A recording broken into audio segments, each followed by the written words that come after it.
Au moment où les lourds ports and boys du tribunal fédéral est ouverant, chaque murmure dans la salle est nit saudiment. Mon uniforme militaire impeccable me gardait parfaitement droit, mes medals parfaitement alignées, et les insignes métalliques polis captient les lumières vives du plafond. G sentais tous les regards suivre mes mouvements assurés, jusqu'à si quils si fixant sur mon grade. Assis au troisième rang, mon père, Arthur Vance, si pencha vers momir et laissa a chapper un petit rire familiar et mépresent. Helen supera simplement, et sequelitaire avec si merme de guerre quel, m'avait taugers offert, comme si mon uniforme de service n'était rien de plus qu'un déguisement de Halloween bon marché. J avançai malgré tout, mes talons produisant une série de claquements, nets et rythmés sur le marbre Freud. Arrivé à la table de l'accusation, j'y passai mon épais dossier juridique, et me tournai vers la banque, totalement indifférent aux regards de la foule. Soudain, le juge Vance entre dans la salle, ajusta ses lunettes, et commença à lire le rôle officiel de l'affaire 924. Il essayait de net au milieu d'une phrase à l'instant précis où ses yeux s'y poseront sur moi. L'atmosphère de la salle devint immédiatement, tendu lorsque le juge s'y pencha vers son micro et exprima son choc absolu de me voir là. Les deux marshals fédéraux postés prise du banc, si mirent aussitôt au garde à vous, en intendant mon titre de déploiement. Juste derrière moi, le rire arrogant qui flottait encore dans la gorge de mon père s'évanouit complètement dans le silence. Du semaines à peine avant si moment, ma famille essayait me de ma carrière lors de notre dîner dominical habituel. Mon frère aîné, Julian Vance, dominate tout la piece, an efficient son sourire habituel de start-up tech. Il avait balayé ses récents ennuis judiciaires, en les présentant comme un simple malentendu bureaucratique, traitant une fraude électronique, massive et de graves violations d'exportation, comme de simples contraventions de stationnement. Mon père avait rayonné de fierté, déclarant avec assurance que la cautious équipe d'avocats de Julian écraserait facilement les charges.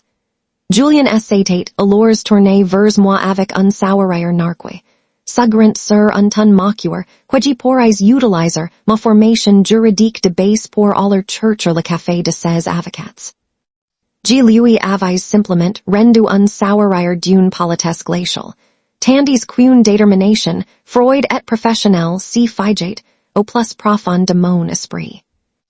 Maintenant, debout dans cette salle silencieuse, j'y sentais revenir cette même détermination, mais cette fois elle avait de vraies dents. La plupart des gens pensent que le silence représente la vie, mais dans mon métier, le silence est une arme dévastatrice. Mon bureau quotidien n'était pas un cubicule d'entreprise ordinaire, mais plutôt une salle de briefing sécurisée, et sans fenêtres, en fouille profondément sous la base militaire. C'est dans cette salle sécurisée que le colonel Briggs m'avait regardé cartographier méticuleusement chaque acte illégal commis par Julian. J'avais fait défiler la toute première diapositive numérique, notant que mon frère avait délibérément examiné des composants militaires contrôlés à travers une société écran frauduleuse et des comptes à l'étranger. Entendre le nom de ma propre famille prononcé, avoir dans cet environnement, sécurisé, avait le goût amer du métal. Un officier supérieur présent dans la salle avait serré la mâchoire de colère, tandis que le colonel gardait un regard parfaitement, calme et intense. Si n'était pas une simple affaire de fraude financière, car le logiciel spécifique que Julian avait compromis était conçu pour protéger les pilotes en combat actif. J'avais expliqué calmement qu'une seule file de sécurité dans cette plateforme suffirait à provoquer une catastrophe absolue. Après avoir terminé le briefing officiel, j'avais fait quelque chose qu'on m'avait strictement appris à ne jamais faire, entrer directement dans le bureau privé du colonel. J'amais monsieur garde à vous, et amais officiellement récusé de la direction des poursuites contre mon propre frère. Le colonel m'avait adressé un signe de terre grave et compréhensif, et j'avais reparti en me sentant complètement vide et de nouveau monsieur à l'écart. Les avocats civils grassement pieds de Julian ni partigent certainement, pas mon sens strict de l'éthique professionnelle. Une semaine plus tard, une motion massive vicent affaire rejetter tout elle affaire terret l'erdment sur les bureaux de notre service. Elle equip de défense affirmate que elle enquert était entièrement vicié, que les mandats étaient irréguliers, et que gnatais qu'un officier subalterne amer poursuivant une vendetta personnelle. Quand mon téléphone de bureau sonna, la voix du colonel était parfaitement neutre en annonçant la nouvelle inattendue. Il m'informa que même si j'étais récusé pour les poursuites, je restais tenu de témoigner en tant qu'enquêtrice principale. Ce soir-là, ma mère m'appela d'une voix qui semblait incroyablement, enjouée mais totalement fragile. Elle m'annonça avec excitation que toute la famille assisterait à l'audience le lendemain matin pour soutenir Julien. Elle assurait calmement que je serais là aussi, mais je n'y pris pas la peine de rédiger des arguments juridiques classiques ce soir-là. À la place, j'ouvris mon affidavit personnel de 200 pages, et sur l'ignisognosment chaque hordated, et chaque violation statutaire. À la barre des témoins le lendemain matin, le serment me paraît incroyablement léger dans la main, car le véritable poids émotionnel s'y trouvait juste derrière moi.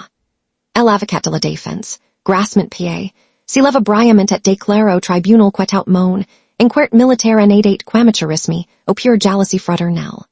Le juge vance ni prit même pas la peine de regarder l'avocat qui hurlait, gardant les yeux fixés entièrement sur moi. Le juge nota, avec respect, que mes méthodes d'investigation, spécifiques, étaient littéralement enseignés, comme la référence absolue dans les académies fédérales. J'ouvris calmement mon classeur et commençai à parler avec la même précision exacte que j'utilisais dans ma salle de briefing sécurisée. Détaillai les adresses, les codes d'exportation complexes, et les lois fédérales précises que Julien avait en France, tout en plaçant sur le café à leur chercher. Au moment où je terminai de présenter les relevés bancaires étrangers, le sourire arrogant de Julien avait complètement disparu de son visage. L'expression fière de mon père n'y revint jamais, et les mains de ma mère tremblant nerveusement prises de sa gorge, alors qu'elle réalisait la véritable gravité de la situation. L'avocat de la défense s'y rassit lentement, complètement blême et totalement incapable de contre-interroger mes preuves. Le juge abattit son lourd marteau avec un brut qui signalait une finalité absolue. La motion fut rejetée. La liberté sous caution fut fermement refusée, et les marshals fédéraux s'avancerent immédiatement pour relever Julien. Le cliquetis sonore des menottes s'y referment sur ces poignets résonnamment dans le silence de la salle. Julien me regarda une seule fois, les yeux écarquillés de terreur, mais je restai parfaitement immobile et indifférent. Dehors, devant le palais de justice, le colonel Briggs m'attendait et m'adressa un simple signe de terre approbatoire avant de s'éloigner. Mes parents restaurant figues dans la galerie, me fixant comme si j'étais une parfaite inconnue. Je sortis dans la lumière vive et froide de l'hiver, mon uniforme stable, sachant que le silence m'appartenait enfin. Des semaines plus tard, Julien accepta un accord de plaisir pour 15, ans, et bien que mon père m'ait envoyé un email exprimant des regrets, l'archivai sans jamais l'ouvrir.